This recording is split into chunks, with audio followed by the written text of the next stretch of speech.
오늘은 십계명 설교 6번째 출애굽기 20장 13절을 통해서 살인하지 말라 하는 제목으로 같이 은혜의 시간이 되기를 바랍니다. 이 살인하지 말라, 이 계명은 비단 교회에서만 강조되는 것만은 아닙니다. 살인은 모든 인류 역사 사회에서 당연하게 금지되었고 금지되고 있습니다. 그러나 살인을 금지하는 목적과 그 이유에 대해서는 교회와 세상은 본질적으로 차이가 있습니다. 세상은 인본주의적 관점에서 살인을 금지하지만 교회는 신본주의적 관점에서 살인을 금지하기 때문입니다. 그렇다면 구체적으로 성경은 무엇을 살인이라고 정의했고 왜 하나님은 이것을 금지하셨을까요? 또한 이 계명이 우리에게 주는 영적인 믿음의 교훈은 무엇이고 살인하지 말라는 이 계명을 지키는 삶은 어떤 삶일까요? 오늘 본문 말씀을 통해서 인간의 생명이 가지고 있는 그 고유한 가치를 발견하고 더불어서 모든 생명의 주권자 되시는 하나님의 절대적인 은혜를 경험할 수 있기를 원합니다. 그러면 살인이 무엇입니까? 오늘 본문에서 말하는 살인이라는 것은 무엇을 얘기하느냐는 것입니다. 일반적으로 살인이라는 것은 타인의 생명을 빼앗는 행위를 말합니다. 그러나 성경에서 말하는 살인이라는 것은 이것을 물론 포함해서 그 이상의 것까지도 다 포괄적으로 말을 하고 있습니다. 예를 들어서 살인하지 말라 했을 때는 사람을 육체를 죽이는 것도 살인이지만 또 형제를 보고 미워하는 자는 이미 살인했느니라 살인으로 봅니다. 또 영적인 측면에서 보면 상대방의 믿음이 나 때문에 그 믿음이 떨어지고 죽어버렸어요. 말 한마디 행동하는 것, 본이 되지 못하는 삶, 이런 것 때문에 상처받고 믿음이 죽어버렸어요. 그러면 그것은 영적인 살인을 한 것입니다. 요것까지 전부가 포괄된 얘기가 출애굽기 20장 13절에 살인하지 말라라고 말하고 있습니다. 여러분, 이 본문에서 보면 이 살인이라고 하는 그 히브리 원어의 단어 보면 두 가지가 나와요. 라차흐라는 단어가 있고 카탈이라고 하는 단어가 나옵니다. 여러분, 여기서 본문에 나오는 이 라차흐라고 하는 단어는 여러분 성경에 보면 구약에서 48회 정도만 사용되고 카탈이라는 단어는 수백 회 이상 사용되어 있습니다. 이 두 단어가 가지는 의미가 차이가 있습니다. 카탈은 단순히 사람의 생명을 죽이는 것만을 의미합니다. 반면에 라차흐라고 하는 단어는 육체적인 생명만을 의미하는 것이 아니라 그 고유한 인격, 또 그가 가진 하나님의 형상을 파괴하는 것까지도 포괄적으로 포함해서 쓰는 단어입니다. 따라서 오늘 본문에서 금하고 있는 살인은 단순히 육체적인 생명의 살인만을 의미하는 것이 아닙니다. 사람의 영과 혼 그리고 육을 포함하는 전 인격적인 부분에서 살인을 금하고 있다는 것입니다. 육체적, 정신적 그리고 영적인 생명을 빼앗는 모든 것을 말하고 있는 것이고, 여기서 6번째 계명 살인하지 말라고 하는 것은 바로 이것을 금지하고 있다는 것입니다. 그러면 왜 하나님께서 살인을 금하라고 했습니까? 본문을 보면은요, 이 다른 계명들과는 다르게 매우 강조된 금지 명령어를 사용했습니다. 살인하지 말라 이렇게 말하고 있어요. 얼마나 중요한 명령인지를 확실하게 보여주고 있다고 봅니다. 기독교는 생명의 종교입니다. 그리고 영적으로 구원하는 영적 구원, 영적 생명의 종교가 기독교입니다. 그래서 나를 믿는 자는 죽어도 살겠고 살아서 믿는 자는 영원히 죽지 아니하리라 이렇게 말하고 있습니다. 사람이 죽었지만 끝나는 게 아니라 데살로니가전서 4장 16, 17, 18절 보면 천군 천사 호령과 나팔 소리와 함께 주님이 공중으로 오십니다. 예수를 잘 믿다가 죽어버린 사람이 무덤에서 부활되어 들림을 받습니다. 어떻게? 건강한 모습으로, 온전한 모습으로 들림을 받아요. 그리고 살아있는 모든 믿는 크리스찬들이, 성령 받고 거듭난 자들이 들림 받아서 주님과 만나 잔치, 혼인 잔치하는 날이 온다는 것입니다. 그러니까 우리는 생명을 귀하게 여기는 기독교 신앙을 가지고 있잖아요. 그래서 살인이라는 것은 모든 인류 사회에서 금지되고 있는 범죄입니다. 그러나 앞서 설명한 것처럼 살인을 금지하는 이유에 대해서는 성경과 사회는 다른 기준을 가지고 있다는 것입니다. 성경에서 말하는 살인을 금지하는 이유는 무엇일까요? 왜 하나님은 살인하지 말라고 계명을 우리에게 명령하셨을까요? 첫째, 모든 생명의 주권은 하나님의 손에 있기 때문인 줄로 믿습니다. 가끔 드라마 같은 거 보면요, 너무 억울하고 막 분해가지고 그 원수를 갚으려고 자기가 막 조사를 하고 그냥 경찰들한테 신고도 안 하고 그냥 잡아다가 살인하는 경우도 있잖아요. 무서운 얘기죠. 여러분, 생명은 하나님께 있는 것이지 내가 사람을 살리고 죽이는 권한이 없는 줄로 믿습니다. 그래서 하나님은 생명을 만드시고 보존하시며 보호하시고 주관하시고 심판하십니다. 생명에 관한 모든 권한은 오직 하나님의 것입니다. 그래서 욥기서 12장 10절에 보면 모든 생물의 생명과 모든 사람의 육신의 목숨이 다 그의 손에 있느니라. 에레미야 2장 13절에 보면 내 백성이 두 가지 악을 행하였나니 곧 그들이 생수의 근원되는 나를 버린 것과 스스로 웅덩이를 판 것인데, 이렇게 말하고 있어요. 만약 자기 자신을 포함하여 누군가가 생명에 관하여 스스로 판단하거나 선택한다면 그것은 생명에 관한 하나님의 권리를 침범하는 것과 같습니다. 이것은 하나님의 것을 탐하는 것이고 동시에 하나님을 가장 심각하게 모욕하는 행위가 되는 것입니다. 두 번째로, 모든 인류는 하나님의 형상을 가지고 있기 때문입니다. 모든 생명은 그 고유의 가치를 가지고 있습니다. 성경 또한 모든 생명의 가치를 중요하게 말하고 있습니다. 하나님 보시기에 좋았던 창조물들이기 때문인 줄로 믿습니다. 하나님은 천지를 창조하시고 건건마다 하나님 보시기에 좋았더라 좋았더라 이렇게 표현하잖아요. 그래서 노아의 홍수 때도 사람들과 함께 동물들도 방주를 통해서 구원했고, 안식일의 규례에서도 동물들의 휴식을 말씀하기도 했고, 동물들을 보호하는 율법도 있습니다. 창세기 1장 25절에 보면요, 하나님의 땅의 짐승을 그 종류대로, 가축을 그 종류대로, 땅에 기는 모든 것을 그 종류대로 만드시니 하나님 보시기에 좋았더라 이렇게 말하고 있어요. 창세기 6장 19절 보면 혈육 있는 모든 생물을 너는 각기 암수 한 쌍씩 방주로 이끌어 들여서 너와 함께 생명을 보존하게 하되 이랬어요. 신명기 25장 4절 보세요. 곡식 떠는 소에게 뭘 씌우지 말라? 망을 씌우지 말지니라. 동물들도 하나님이 보호해 줬어요. 그러나 모든 생명의 가치가 같지가 않습니다. 사람과 동물의 생명은 절대 같을 수가 없습니다. 그래서 동물 때문에 우리가 상처받고 시험받을 이유는 없는 것입니다. 사람을 해한 가축은, 사람을 죽이거나 해하는 가축은 죽임을 당하여도 가축을 해한 사람을 죽이지는 않습니다. 사람과 가축의 생명의 무게가 전혀 다르기 때문인 줄로 믿습니다. 자칫 잘못 생각하면 짐승과 사람을 동급처럼 생각하는 잘못된 분들이 종종 있습니다.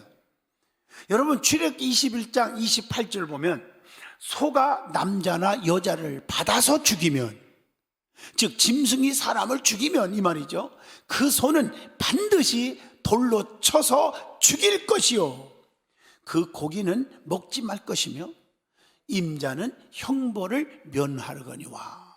왜 이런 말씀이 있을까요? 왜 모두 같은 생명인데 왜 그랬을까요? 하나님은, 사람은 하나님의 모양과 형상을 가진 유일한 피조물이기 때문에 차별이 있는 것입니다. 창세기 1장 27절, 하나님이 자기 형상 곧 하나님의 형상대로 뭘 창조하셨어? 사람을 창조하시되 남자와 여자를 창조하시고, 인간만이 하나님이 자기의 작품을 직접 만드신 것입니다. 그리고 그 코에다가 생기를 훅 넣어주어서 생명으로 만드셨습니다.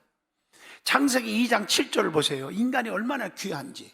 여호와 하나님이 땅의 흙으로 사람을 지으시고 생기를 그 코에 훅 하고 불어 넣으시니 사람이 생명이 되니라.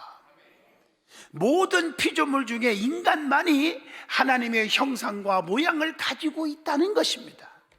인간이 하나님의 형상과 모양대로 창조되었다는 것은 지금 우리에게도 하나님의 형상과 모양이 있다는 것입니다.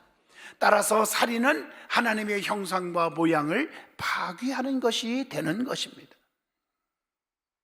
하나님이 창조한 짐승들도 보호하고 도와줘요. 잘 길러야 될 책임도 있겠죠. 그러나 더 중요한 것은 하나님이 창조한 형상대로 만든 인간의 생명이 너무 귀하다, 이런 얘기입니다. 창세기 9장 6절에 다른 사람의 피를 흘리면 그 사람의 피도 흘릴 것이니 이는 하나님이 자기 형상대로 사람을 지으셨음이니라. 자, 우리가 구체적으로 6번째, 살인하지 말라는 계명이 금지하고 있는 것이 뭘까요? 첫째는 모든 사람에 대한 살인을 금지하고 있습니다. 누구는 살인하고 누구는 하지 말고, 그게 아니에요. 모든 사람에게 생명을 귀하게 여기라는 겁니다. 여기에는 유아와 어린아이, 성인, 노인, 아직 태어나지 않는 태와 자기 자신도 다 포함해서 다 가리키는 것입니다. 자기 자신이 죽어버리면 이것도 내 몸이 하나님 것인데 자기 살인이 되는 것입니다. 모든 인간이 가지고 있는 하나님의 형상과 모양은 건강하게 장성한 사람만 가지고 있는 외적인 것만이 아닙니다. 우리가 가지고 있는 하나님의 형상과 모양은 창조의 섭리 가운데 있는 인간 고유의 특성인 것입니다.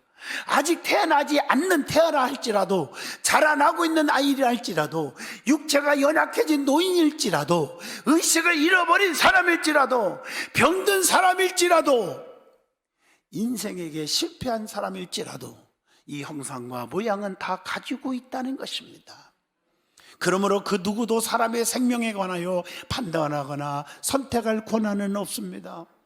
육체의 죽임뿐 아니라 조금 이따 말씀하겠지만 영적인 살인도 하면 안 됩니다. 남을 미워해서도 안 됩니다. 남에게 상처 줘도 안 됩니다. 상처도 받지 마시고 상처도 주지 않기를 바랍니다.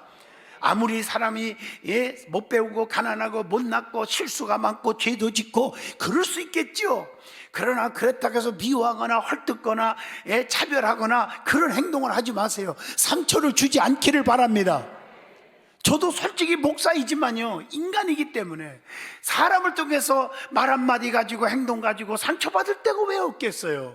그런데 하나님 이거 다 잊어버리게 해주세요. 아무리 기도해도 30년 이상 동안이나 가슴 속에 이게 사라지지 않을 때가 있어요. 가슴 아픈 얘기지만 여러분, 이건 영적인 살인이 될 수도 있는 거예요.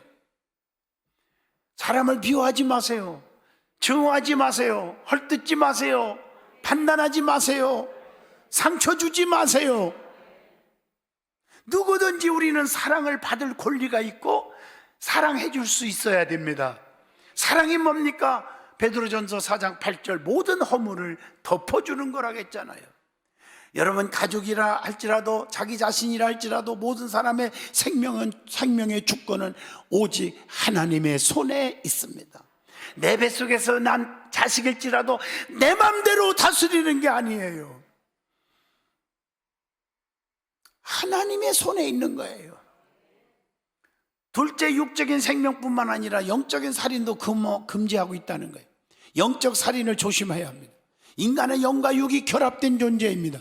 그래서 요한 3서 2절에 영혼이 잘된과 같이 범사가 잘되고 강건하기를 내가 간구하노라. 영과 육을 다 하나님이 같이 축복하시는 거예요. 예수님 오신 목적도 요한복음 10장 10절 생명을 얻게 하고 더 풍성케 하려 하심이라. 로마서 8장 5절로 6절에도 영에 속한 자에는 생명과 평안을 주시느니라. 영과 육의 축복을 다 같이 주시는 거예요. 그래서 우리 믿음의 사람들은 하나님의 손에 있음을 인정할 줄 알고, 나뿐 아니라 모든 사람을 인격을 존중할 줄 알고 상처 주지 않는 사람이 되어야 합니다. 이게 중요한 거예요. 그러면 하나님께서도 함께 우리 영혼을 살찌게 하고 치료하시고 그러는 거예요. 저는 참 부흥회 다니면서 너무 감동적인 게, 이번 주간에도 수요일까지 집회한 교회 여러분 다 아시잖아요. 오산에 있는 한색교회 김인신 목사님, 유튜브를 통해서 생방송해서 우리 교인들이 많이 들었다고 그래요. 철학기도 물어보니까 실제로 보셨어요. 현장에서 말씀을 선포하는데 정말 영혼을 살리는 집회 아닙니까? 근데 제일 먼저 담임 목사님이 간증을 하는 거예요. 앞에 앉아서 은혜를 받고 나와서 솔직히 고백합니다. 내 귀 한쪽 귀가 전혀 안 들립니다. 그래서 이 스피커를 보면요, 방송실에다가 매일같이 소리를 낸대요. 야, 스피커 소리 올려. 내 귀가 안 들린 거니까 막 잊어먹고 스피커가 잘못된 것처럼만 생각하고 있었다는 거죠. 근데 솔직히 자기 귀가 안 들려서 너무 괴로웠는데, 이번 집회에 한 방에 귀가 뻥 뚫려가서, 제가 여러분 교회 이름과 다 가르쳐 주잖아요. 지금 유튜브로 전 세계에서 다 듣고 있습니다. 완전히 다 치료를 받았어요. 목사님이요. 교회가 막 얼마나 부흥되는 교회인지 몰라요. 성령에 충만했어요. 하나님은 영육의 건강을 하기를 원하시고 건강을 주시는 분이고, 내 생명만 귀한 게 아니라 다른 사람의 생명, 목사님도 장로님도 성도들도 생명이 귀하다는 것입니다. 그러면 여섯 번째, 살인하지 말라 하는 계명을 지키는 삶이 무엇입니까? 우리는 이 계명을 온전히 지키기 위해서 먼저 이 계명에 담겨져 있는 하나님의 깊은 의도를 알아야 합니다. 모든 율법은 문자적인 의미에 의해 그 율법이 가지고 있는 근본적인 의미가 있다는 것입니다. 하나님께서 율법을 주신 이유는 금지하는 것으로 거룩하게 되는 것에 초점을 맞춘 것만이 아니라, 그 율법을 지킴으로써 하나님 사랑과 이웃 사랑을 실천함에 있다는 것입니다. 그래서 마태복음 22장 37절로 40절 너무 중요한 메시지가 있습니다. 예수께서 이르시되 내 마음을 다하고 목숨을 다하고 뜻을 다하고 하나님을 사랑하라 하셨으니, 이것이 크고 첫째 되는 계명이요, 둘째도 그와 같으니 네 이웃을 내 몸과 같이 네 자신과 같이 사랑하라 하셨으니, 이 두 계명이 온 율법과 선지자의 강령이니라. 우리 주님께서는 십계명을 포함하여 모든 계명은 단 두 가지의 계명으로 말씀하신 것입니다. 이 두 계명은 모든 계명에 대한 요약이고 완전한 해석입니다. 하나님 사랑, 이웃 사랑, 생명 사랑입니다. 따라서 우리는 진정한 의미에서 여섯 번째 이 계명을 지켜야 합니다. 문자적으로만 해석하여 살인만 하지 않으면 된다고 하는 생각은 안 됩니다. 진정한 중요한 것은 영과 육의 생명입니다.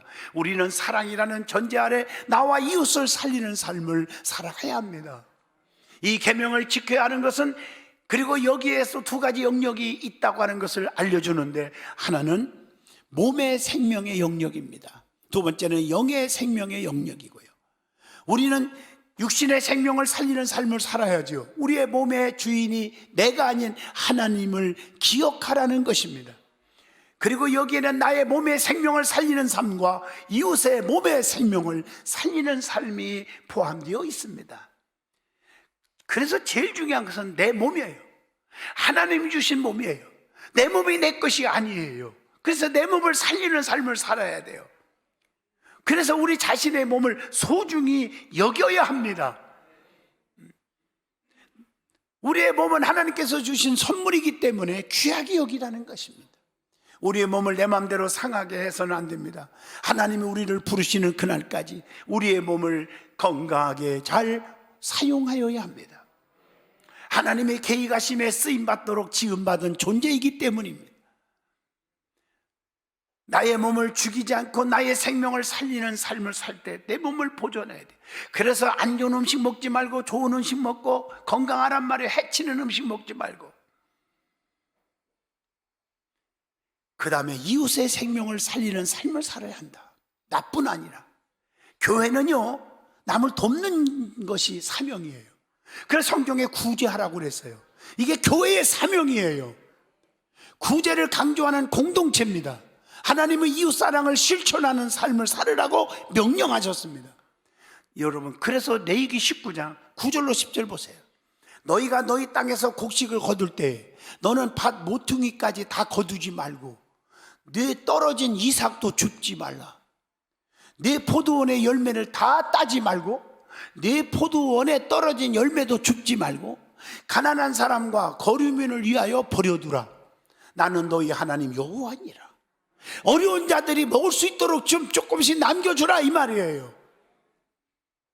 레위기 23장 22절에 봐도 너의 땅에 곡물을 벨 때에 밭 모퉁이까지 다 베지 말라는 거예요. 떨어진 것도 줍지 말라고 그랬어요.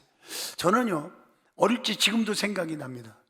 우리 고등학교 다닐 때 배를 타고 이렇게 부여 세도를 자주 넘어갔어요. 왜? 내가 살아는 땅은 토질이 땅콩이 안 자라요. 근데 세도는 땅콩이 나요. 많이 심어요. 애들하고 딱 가요. 배 타고 가서 딱 보면 땅콩이 어디 많이 심었구나 다 받았다가 입구 추수할 때까지 기다려요. 내가 그래도 장로님의 아들인데 남의 거 뽑을 수는 없잖아요. 다 추수한 다음에 가서 이제 추수한 다음에 뿌리를 막 헤치면 그래도 건덕지 몇 개 건져요. 아마 주인들이 애들이 그때 보릿고개 때 힘들었던 걸 알고 먹으라고 좀 남겨놓은 것 같아요. 그래서 그 땅콩 먹고 얼마나 맛있게 먹고 건강해졌는지 몰라요. 우리 하나님이 그렇게 하라고 그랬어요. 좀 배려하라고 그랬어요. 잠언서 28장 27절 가난한 자를 구제하는 자는 궁핍하지 아니하니거니와 못 본 채 하는 자에게는 저주가 크리라. 내 말 아닙니다. 야고보서에서도 실질적으로 이웃에게 도움을 주라고 야고보서 2장 15절로 17절에 말했잖아요. 형제나 자매에게 헐벗고 일용할 양식 없는데 너희 중에 누구든지 그에게 이르래 평안히 가라, 덥게 하라, 배불리 먹어라. 말로 이렇게 하면 무슨 쓸모가 있겠냔 말이에요. 무슨 유익이 있겠느냐. 그러면서 17절에 이와 같이 행함이 없는 믿음은 그 자체가 죽은 것이라. 따라서 그리스도인에게 구제함이라는 것은 단순히 좋은 마음으로 이웃을 돕는 것만이 아닙니다. 하나님이 주신 사명입니다. 명령인 줄로 믿습니다. 내가 그리스도인임을 증명하는 것입니다. 그래서 우리 든든한 교회가 전교인들이 안 하는 분도 있고 하는 분이 너무 많아요. 수입의 1%를 구제헌금 하십시오 그랬어요. 그래서 우리 교회 봉투도 1% 구제헌금이라는 봉투가 있습니다. 많이 합니다. 매월 11조 하는 날 11조의 11조가 수입의 1%입니다. 그래서 11조를 한 달에 100만 원 하는 분들은 그때 같이 봉투에 1% 구제헌금 봉투에 10만 원을 구제헌금을 하는 겁니다. 이걸 가지고 진짜 어려운 분들 다른 곳에 절대 쓰지 않습니다. 이런 어려운 사람들을 돕고 구제하고 선교하는 것입니다. 사랑하는 성도 여러분, 우리 믿음의 성도는 이웃을 사랑할 줄 알아야 될 줄로 믿습니다. 이게 하나님의 깊은 뜻인 줄로 믿습니다. 그래서 구제함을 통해서 이웃을 사랑하고 그것을 통해서 이웃을 살리는 것에 최선을 다하여야 합니다. 이것이 살인하지 말라가는 계명을 지키는 삶인 줄로 믿습니다. 그 다음에 마지막으로 영을 살리는 삶을 살아야 한다는 것입니다. 이 중에서 가장 중요한 것은 우리 영을 살리라는 말 속에는 내 자신의 믿음이 살아나야 돼요. 또 하나는 다른 이웃의 믿음이 죽으면 안 돼요. 죽이면 안 돼요. 더 중요한 것은 내 영이 제일 중요한 거예요. 여러분 비행기를 타다 보면 안전수칙을 꼭 듣게 되잖아요. 안전벨트 매는 거, 구명옷 입는 거, 산소 마스크. 여러분 잘 보셨죠? 산소 마스크 내려올 때 나부터 산소 마스크를 쓰게 돼 있죠. 그 다음에 내 옆에 있는 아기나 노약자를 돕게 했습니다. 왜 그럴까요? 내가 숨이 막혀서 죽어버리면 노약자들이나 이웃을 도울 수가 없습니다.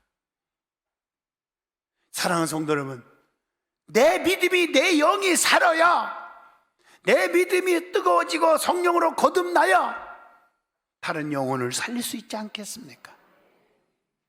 나는 천국을 갈 수 없어, 거듭나야 간다고 했는데 천국 못 가는 분들이 남을 천국 가라고 말할 수가 있습니까?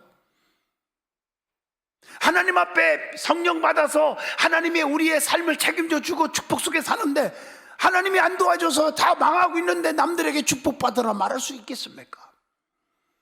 내 영이 중요해요. 내 믿음이 중요하다는 것. 두 번째, 이웃의 믿음이 너무 중요합니다. 그러므로 여러분들은 이웃에게 상처 주지 마세요. 살다 보면 얄밉고 쳐다보기도 싫은 사람이 왜 없겠어요? 인간인데. 사랑으로 덮으셔야 합니다.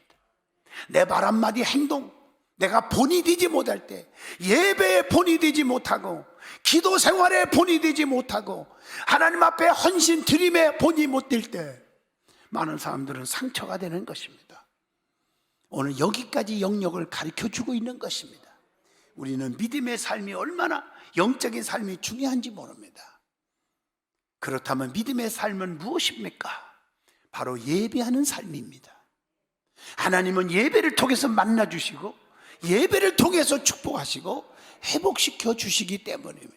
누가 뭐라해도 기도하는 삶, 말씀 듣는 삶, 봉사하는 삶, 전도하는 삶, 그게 예배의 삶입니다.